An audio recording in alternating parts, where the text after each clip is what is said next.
Hi, my name is Dr. Rich Hilsden, and you're watching my channel, Knife Skills. Today, I want to share with you medicine's biggest inside joke. If you're a med student or resident and you saw the thumbnail and you saw those two bears up in the corner, I think you know exactly what video I'm going to share.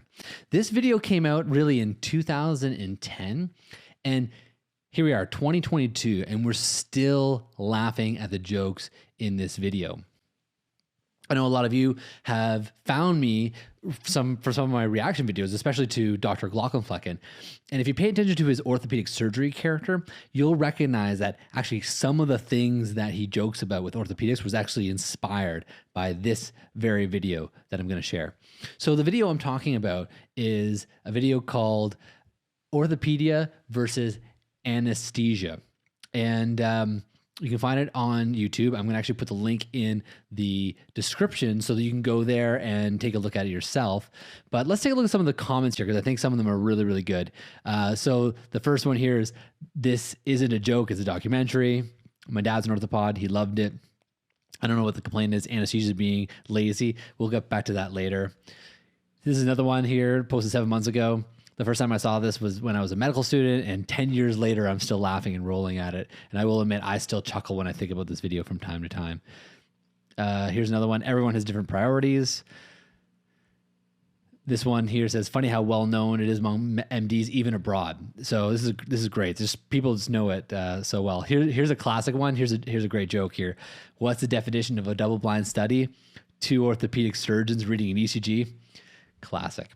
Well, let's get into it. I'm going to stop the video from time to time and do a little bit of commentary, of course. Hi. Hi. Are you the registrar of anesthesia? Yes. I need to book a case. Who are you? I'm the registrar of orthopedia. Sure. Okay, so I'm going to pause it right here. Many of the people who are watching my videos are from Canada or the US. We're North American surgeons or North American medical people.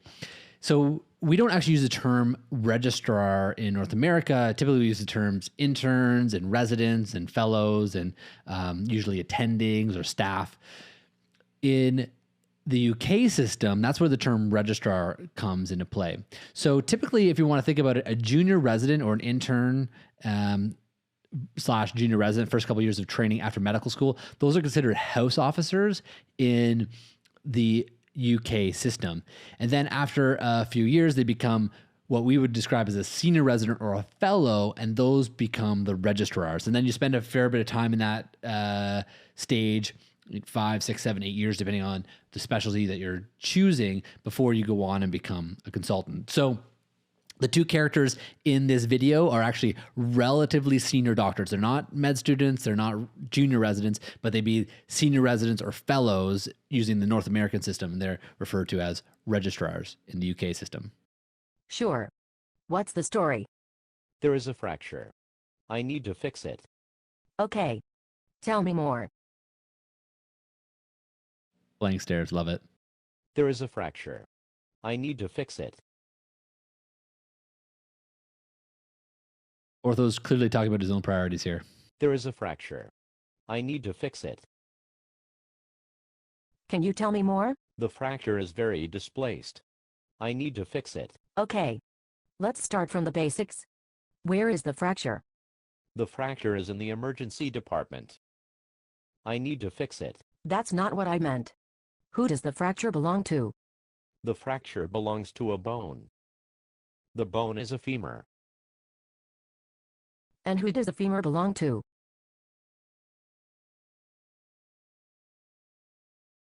The femur belongs to a 97-year-old lady from a nursing home. Okay. Anything else you can tell me? She is fasted. Okay, this is perfect. So as far as I'm concerned, the orthopedic registrar here has done everything he has to do. He's told the anesthesiologist that there's a fracture that needs to be fixed, told the anesthesiologist, how old the patient is, and told the anesthesiologist that the patient's fast. Really, that's as far as an orthopedic surgeon, that's about what they're expected to do. So, it'll be interesting to see how anesthesia decides to respond to this, whether they accept the consult or cause a bit of difficulty for this orthopedic registrar. That is good. Any comorbidities? She is otherwise well. Except for Except for what? her temperature is 29 degrees Right. and her pH is 6.8.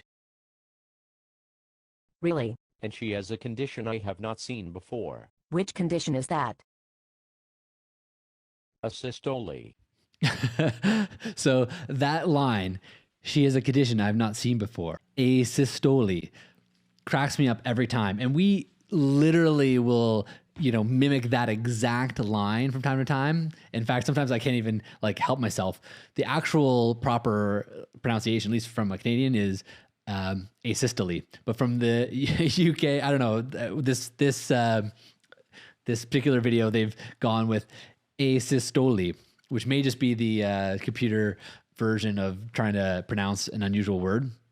But it just gets into my mind. It makes you think, oh, this person's never even heard the term asystole before. For those watching who may not be medical experts, asystole is a rhythm, a heart rhythm, and that rhythm is essentially a flat line. So when you're watching a TV show and the patient dies and the monitor goes beep, so like that, that is the rhythm asystole. Asystole is what we call a terminal rhythm. It's a rhythm that you really don't come back from. It's very unlikely that any resuscitative efforts would get you back from asystole. And if you were to put an ECG on a definitively dead person, that would be, in the end, asystole. So you have this patient, they've got a temperature of 29 and a pH in the 6s and has a rhythm asystole. This is essentially a dead patient. Asystole. Asystole.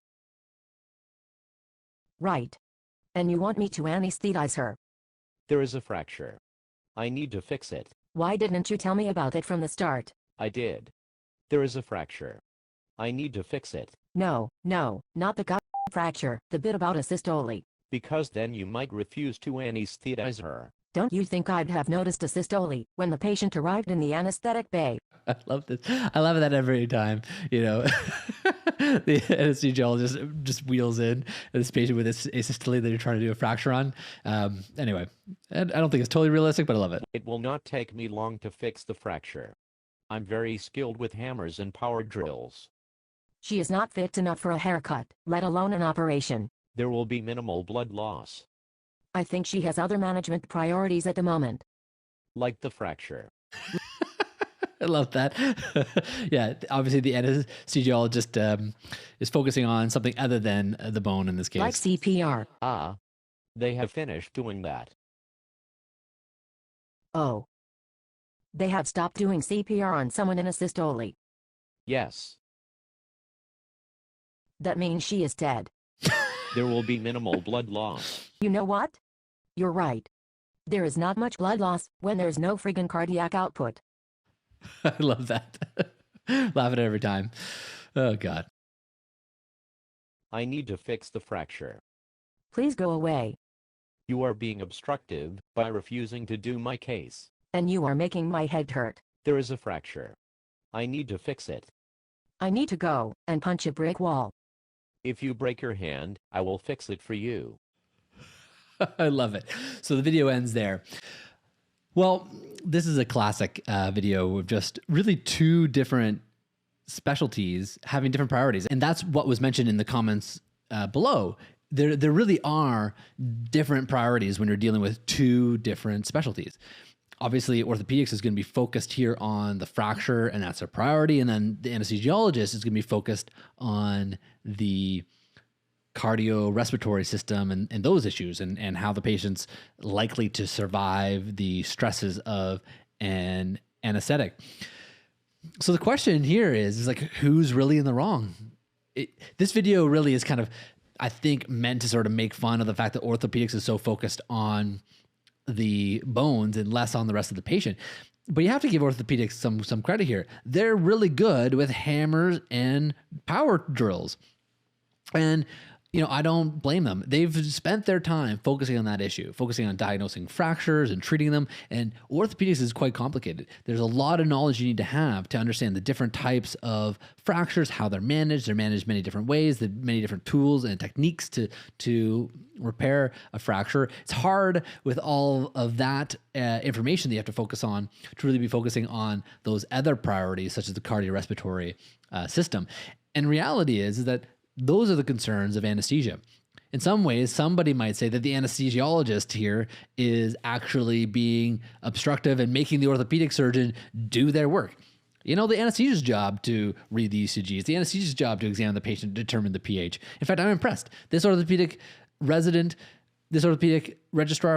knew the pH and the temperature of the patient. I bet you if you asked 95% of the orthopedic registrars out there, what the pH of the patient coming into the operating room was, they would not know. We would have that blood drawn, I'm sure, but I can almost guarantee you that registrar or resident wouldn't know that information. So on the other hand, though, an anesthesiology resident probably would. That's important information for them going into the operating room. So, I actually don't think that ortho is completely in the wrong here, even though oftentimes we're using this to make a joke. And I was in the operating room the other day, and orthopedics was booking a case, and the case was for sure a little bit, let's just say, there was maybe somewhat questionable. And of course, immediately we made the joke, this patient has a condition that I've never heard before, asystole. If you're a medical student or a resident, I encourage you to watch this video in its entirety on its own to get that full flavor of the experience. And you'll notice, if you're enjoying the medical humor stuff that Dr. Glockenflecken's making, as well as some other doctors on YouTube, you'll notice some of the inspiration from this series of videos. My name is Dr. Rich Hilsden. Thank you for watching.